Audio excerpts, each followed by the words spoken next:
વંદે માતરમ વિદ્યાર્થી મિત્રો, આજના આપણા વિડીયો લેક્ચરમાં હું આપ સૌ વિદ્યાર્થી મિત્રોનું હાર્દિક સ્વાગત કરું છું.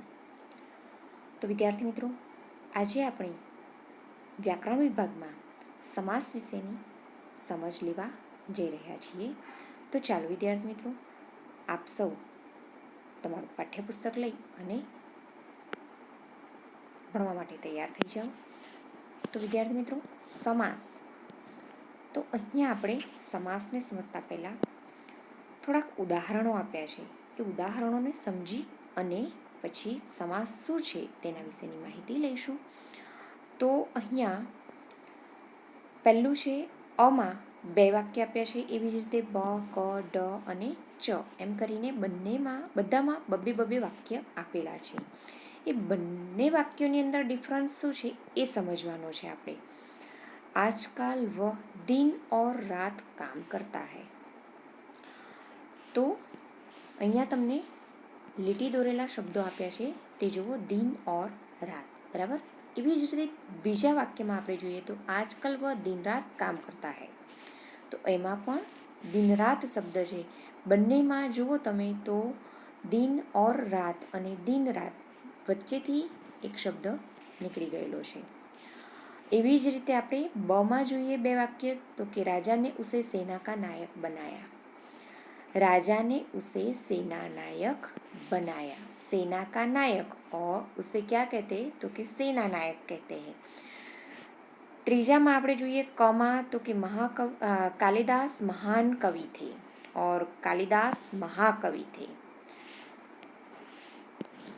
એવી જ રીતે ડ છે, એમાં પણ 2 વાક્ય આપ્યા છે. મેઘો સે મંડિત आकाश की शोभा निराली होती है. मेघ मंडित आकाश की शोभा निराली होती है. લીટી દોરેલા શબ્દો પર ધ્યાન આપો कि जे कि मेघों से मंडित, उसे हम मेघ मंडित कहते हैं.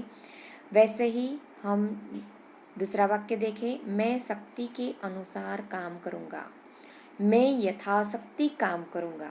બંને વાક્યની અંદર જેટલા શબ્દ આપેલા છે એ બધા જ શબ્દોમાં આપણે જોઈએ તો બંને શબ્દોનો અર્થ તો એક જ થાય છે. પહેલાં અ વિભાગમાં આપણે જોયું હતું કે दिन और रात અને બંનેની વચ્ચે ઓર શબ્દ લગાવેલો હતો. એને દૂર કરી અને બીજા વાક્યમાં दिन रात શબ્દનો પ્રયોગ કર્યો છે. એવી રીતે બ વિભાગની અંદર આપણે પહેલા વાક્યમાં જોયું કે સેના કા નાયક, એમાં બીજા વાક્યમાં સેના ઓર નાયક શબ્દોની વચ્ચે સંબંધકારક વિભક્તિનો ઉપયોગ કર્યો હતો કા. એને હટાવી અને સેના નાયક શબ્દનો ઉપયોગ કર્યો છે. તેવી જ રીતે આપણે આગળ જોઈએ તો કમાં આપણે જોયું હતું કે મહાન કવિ કાલિદાસની વાત કરવામાં આવી હતી કે છે કે કાલિદાસ મહાન કવિ છે. એવી જ રીતે બીજા વાક્યમાં महाकवि हटाने से बने महाकवि शब्द का प्रयोग हुआ है. આગળ ડમાં આપણે જોઈએ તો કે पहला वाक्य में मेघों से मंडित शब्द समूह के बदले दूसरे वाक्य में हमने देखा तो कि मेघ मंडित शब्द का प्रयोग किया गया है. मेघ मंडित से શબ્દ से વિભક્તિ હટાવી લીધી છે અને આખો શબ્દ ભેગો કરી દીધો છે. તેવી જ રીતે આપણે આગળ જોઈએ તો કે ચની અંદર આપણે શું જોયું હતું, તો પહેલા વાક્યમાં શક્તિ કે અનુસાર અને બીજા વાક્યમાં યથાશક્તિનો ઉપયોગ કર્યો છે. એવી રીતે આપણે પ્રત્યેક વિભાગમાં 2 વાક્યો જોયા. બંને વાક્યોના રેખાંકિત જે શબ્દ સમૂહો છે એ શબ્દ સમૂહો में अर्थ का भेद नहीं है. બધા જ જે શબ્દો આપણે જોયા એમાં અર્થમાં કોઈ પણ પ્રકારનો ફેરફાર થતો નથી. उनके बीच आने वाली विभक्ति या अन्य शब्द को हटाकर उन्हें मिला दिया गया है और एक स्वतंत्र शब्द का रूप दिया गया है. परस्पर संबंध रखने वाले शब्दों के इस तरह के मेल को हम क्या कहते हैं, समास कहते हैं. તો વિદ્યાર્થી મિત્રો, આ રીતે સમાસનો શબ્દ बने छे। इस प्रकार जब दो या अधिक शब्द मिलकर एक स्वतंत्र शब्द बनता है तो उसे समास कहते हैं। एक अथवा तो एनाथी वधारे शब्दो भेगा थई अने एक स्वतंत्र शब्द बने छे तो ए शब्दने આપણે समास कहिए છીએ। ऊपर के वाक्य में दिन रात, सेवानायक, महाकवि, मेघमंडित और यथाशक्ति ये सामासिक शब्दों छे। समास के शब्दों એટલે કે पदों का परस्पर संबंध प्रकट करने की क्रिया को विग्रह कहते हैं। विग्रह करने से सामासिक शब्द का अर्थ स्पष्ट होता है। हार जीत एक सामासिक शब्द है तथा हार और जीत उसका विग्रह है।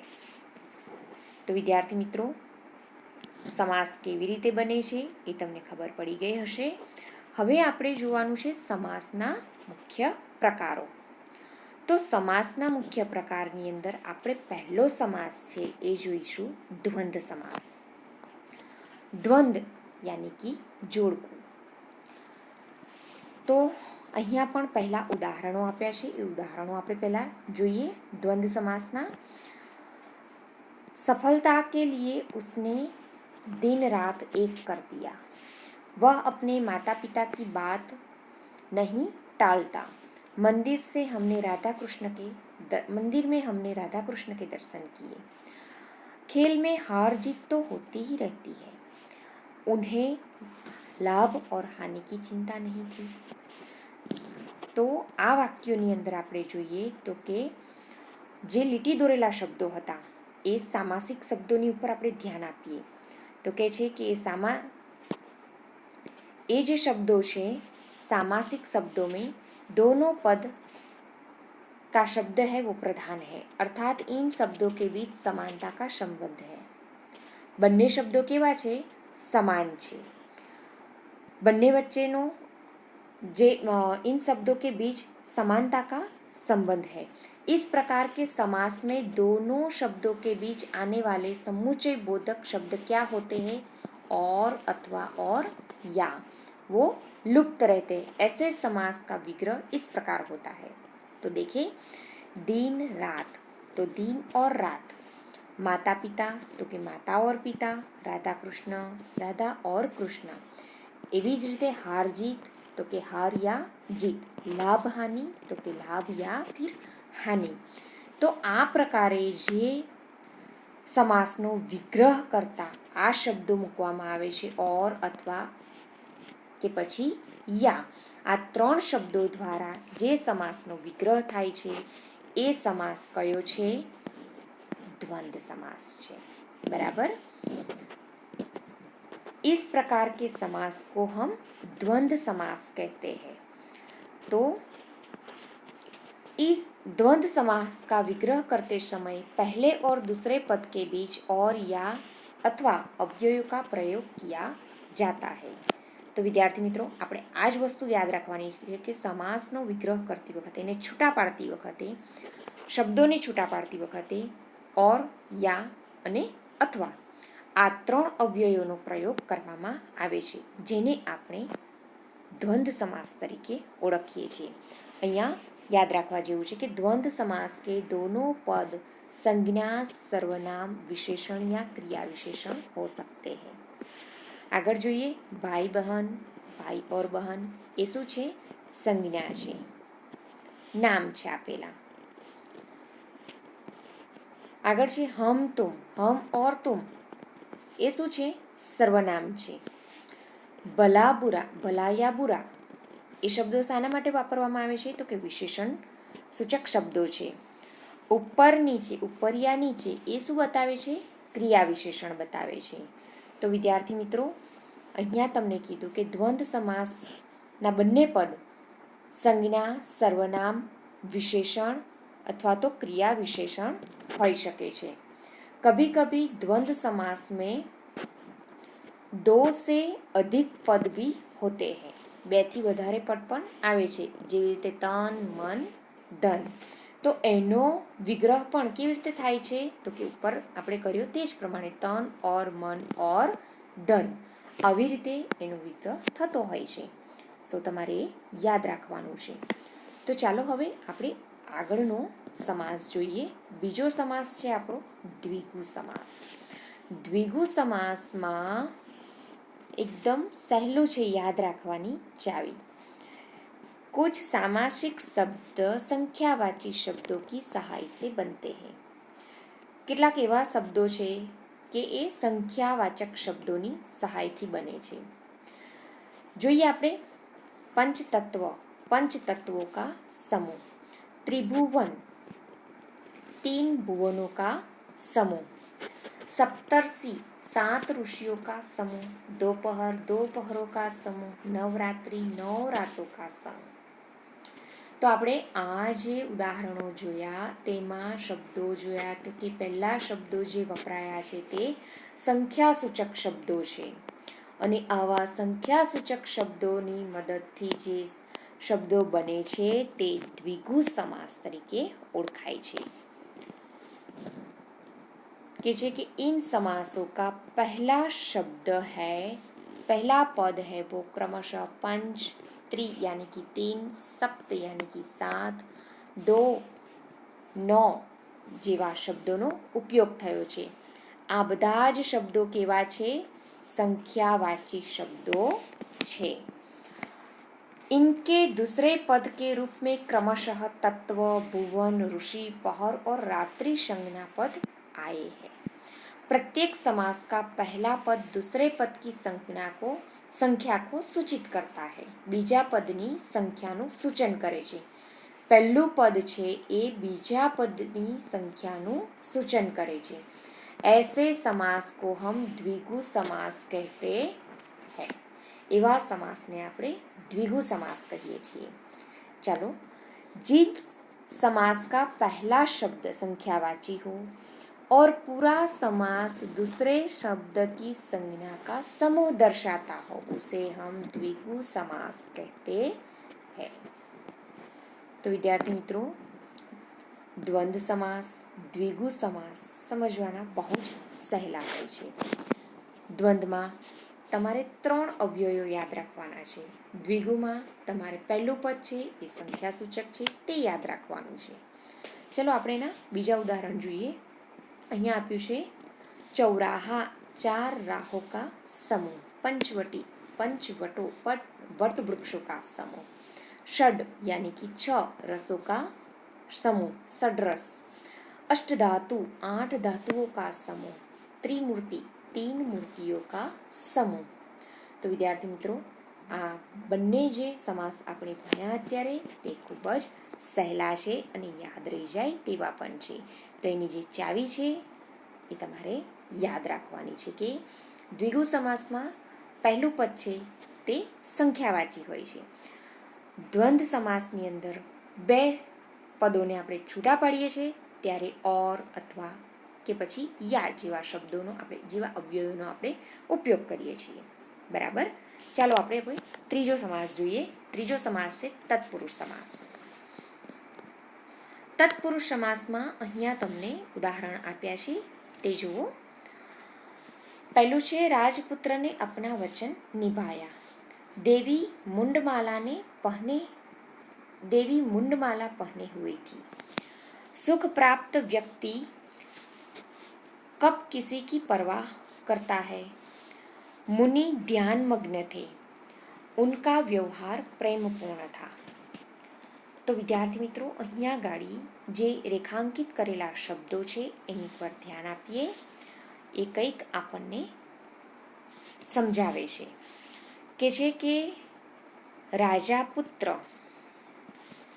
रेखांकित पद છે सामासिक शब्दों છે. विग्रह निम्न प्रकार से होते हैं. राजपुत्र, राजा का पुत्र, उसे हम राजपुत्र कहते हैं. मुंडमाला तो के मुंडों की माला, उसे हम मुंडमाला कहते हैं. सुख प्राप्त, सुख को प्राप्त, उसे हम सुख प्राप्त कहते हैं. ध्यान मग्न, ध्यान में मग्न. प्रेम पूर्ण तो प्रेम से पूर्ण. तो તો વિદ્યાર્થી મિત્રો અહીંયા ગાડી તમે જુઓ તો કે આ સમાસના વિગ્રહમાં કા, કી, કો, મે, સે, ઇન કારક વિભક્તિઓ કા પ્રયોગ હુઆ હૈ. શાનો પ્રયોગ કરવામાં આવ્યો છે આની અંદર? વિભક્તિનો પ્રયોગ કરવામાં આવ્યો છે. કઈ કઈ? તો કે જુઓ અહીંયા કા, કી, કો, મે, સે જેવા શબ્દો ઉમેર્યા છે. का और की विभक्तियाँ संबंध कारक विभक्तियाँ है. को विभक्ति છે એ કર્મકારક વિભક્તિ છે. મેં વિભક્તિ છે એ अधिकरण कारक विभक्ति છે. से છે એ विभक्ति करण कारक की है और सामासिक शब्दों में इन विभक्तियों का लोप हो गया है. શબ્દો ભેગા હોય ત્યારે એ શબ્દોનો લોપ થઈ જાય છે, પણ જ્યારે એને છૂટા પાડીએ છીએ ત્યારે આ શબ્દો ઉમેરીએ અને એને છૂટા પાડવામાં આવે છે. કહે છે કે ઉપર જો सामासिक शब्द दिए गए हैं उनमें पहला पद गौण और दूसरा पद प्रधान है यानी कि मुख्य है. पहલું પદ गौण હોય છે અને બીજું પદ मुख्य હોય છે तथा पहले पद की कारक विभक्ति का लोप हुआ है. ऐसे समासों को तत्पुरुष समास कहा जाता है. तो विद्यार्थी मित्रों आगे આપણે બીજા ઉદાહરણોની સાથે જોઈએ. तत्पुरुष समास के कारकों की विभक्तियों के आधारित निम्नलिखित प्रकार के यहाँ पे भेद दिए गए हैं. પહેલા આપણે જોયું હતું કા, કો, કી એ પ્રમાણે અલગ અલગ વિભક્તિઓ આપેલી છે. એમાં અહીંયા ગાડી કો વિભક્તિ છે એ કર્મ વિભક્તિ છે, તો એમાં કર્મ તત્પુરુષનો સમાવેશ થાય છે. તો અહીંયા જુઓ સ્વર્ગ પ્રાપ્ત, સ્વર્ગ કો પ્રાપ્ત, હસ્તગત તો હસ્તકો ગત. વિદ્યાર્થી મિત્રો તમારે તો ફક્ત સમાસનો વિગ્રહ યાદ રાખવાનો છે. અંદરના જે પેટા પ્રકાર આપ્યા છે એ પેટા પ્રકાર ફક્ત તમારા જાણ માટેના છે, તમારા નોલેજ માટેના છે. તમારે સમાસ શોધવાનો આવે છે તો ફક્ત અહીંયા આગળ કર્મ તત્પુરુષ કે કરણ તત્પુરુષ એવું લખવાનું નથી આવતું. ફક્ત તત્પુરુષ સમાસ છે કે નહીં એની જ ઓળખ તમારે અત્યારે આપવાની છે. તો આગળ આપણે જોઈએ બીજું છે કરણ તત્પુરુષ. કરણ તત્પુરુષની અંદર શાનાથી એનો વિગ્રહ થાય છે તો કે સેથી. જુઓ અહીંયા ઉદાહરણ જોઈએ. મંત્રમુક્ત તો મંત્ર સે મુગ્ધ, જ્યોતિહીન જ્યોતિ સે હીન, ચિંતાતુર ચિંતા સે આતુર. એટલે કે સે જે વિભક્તિ આપી છે એ છે કરણ વિભક્તિ, એટલે કે આને કરણ તત્પુરુષ તરીકે ઓળખવામાં આવે છે. આગળ આપણે જોઈએ તો કે છે કે સંપ્રદાન તત્પુરુષ સમાસ શું છે એમાં? વિદ્યાલય, વિદ્યા કે લીએ આલય એનો વિગ્રહ આ પ્રમાણે થતો હોય છે. તો અહીંયા આગળ કે વિભક્તિનો ઉપયોગ થયો છે એ છે સંપ્રદાન વિભક્તિ. તો અહીંયા કે દ્વારા એનો વિગ્રહ થયેલો છે માટે એનો પ્રકાર આપ્યો છે અહીંયા સંપ્રદાન તત્પુરુષ. આગળ આપણે જોઈએ તો કે અપાદાન તત્પુરુષ. એમાં પણ અહીંયા પથ ભ્રષ્ટ તો પથ સે ભ્રષ્ટ, ધર્મ વિમુક્ત તો ધર્મ સે વિમુક્ત, પદ મુક્ત તો પદ સે મુક્ત. અહીંયા ગાડી તમે જુઓ તો સે દ્વારા એનો વિગ્રહ કરવામાં આવેલો છે. એવી જ રીતે આપણે જોઈએ કે સંબંધ તત્પુરુષ. પિતૃપક્ષ પિતૃ કા પક્ષ, મૃગ શિશુ તો મૃગ કા શિશુ, મેઘખંડ મેઘો કે ખંડ. તો વિદ્યાર્થી મિત્રો અહીંયા ગાડી કા જે છે એ શું આપે છે? અહીંયા સંબંધ દર્શાવે છે. બંને જે પદો આપેલા છે પિતૃ અને પક્ષ આ બંને વચ્ચેનો સંબંધ દર્શાવે છે. સંબંધને છૂટો પાડવા માટે અહીંયા કાનો પ્રયોગ કર્યો છે. માટે કા છે એ સંબંધ વિભક્તિ છે, માટે એને સંબંધ તત્પુરુષ તરીકે ઓળખવામાં આવે છે. આગળ છે અધિકરણ તત્પુરુષ.